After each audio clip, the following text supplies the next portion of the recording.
C'est une première pour le club de lutte de la Principauté. Ce samedi, des enfants venant de plusieurs pays se sont retrouvés à la ZAC Saint-Antoine pour un tournoi international et nous y étions. Reportage. Ils étaient une centaine. Ce tournoi international de lutte a rassemblé des juniors venant de 6 pays, la France, l'Italie, l'Allemagne, la Serbie, la République tchèque et Monaco, de la catégorie U7 jusqu'à la catégorie U17.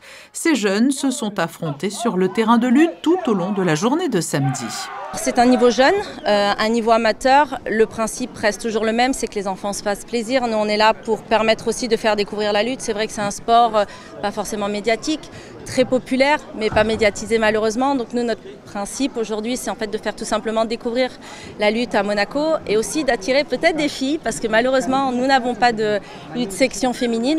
Donc c'est aussi la volonté du club, du conseil d'administration, de tout le monde de développer ça. Je les vois qu'ils sont tous prêts. Une semaine avant, ils m'ont demandé toujours « Grégory, quand on fait, c'est quel jour ?» Tous les jours, ils m'ont demandé « C'est quand on commence les compétitions ?» Je pense qu'ils sont tous prêts pour avoir de bons résultats. Moi, j'ai fait la lutte juste pour le plaisir et parce que je m'amuse bien.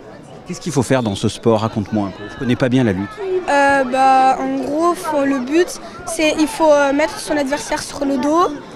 Ou alors on peut gagner avec les points, il doit y avoir 8 points d'écart normalement. Voilà de quoi être incollable sur les règles de la lutte. Et après les matchs officiels, et pour en mettre plein les yeux à tous ces jeunes passionnés, à l'issue, 2 matchs amicaux ont été organisés avec le champion du monde face au champion d'Europe masculin. Même chose pour les femmes, la championne du monde face à la championne d'Europe. Pour finir, les enfants sont montés sur le podium. Un premier tournoi international de lutte en Principauté en hommage à 2 anciens dirigeants du club et de la fédération qui nous ont quittés, Joseph Zorniotti et Robert Ganassia.